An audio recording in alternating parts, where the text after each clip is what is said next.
we have our pepper here. We've removed the sticker. We're going to go ahead and we're going to cut just below where the round part starts to come into the base, and we're going to go straight through the top. We're going to cut the top off, right? You can reach in and you can pull this out. I like to go ahead and bang it and get the seeds out.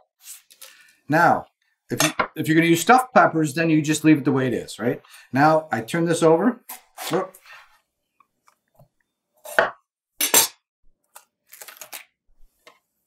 Then, with a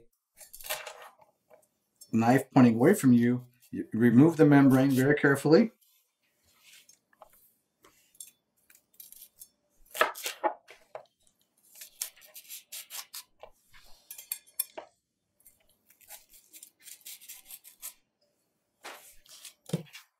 Now you have some great pepper segments. From here, you can dice it or you can chop it. You can do whatever you want. That's basically how you cut up a pepper.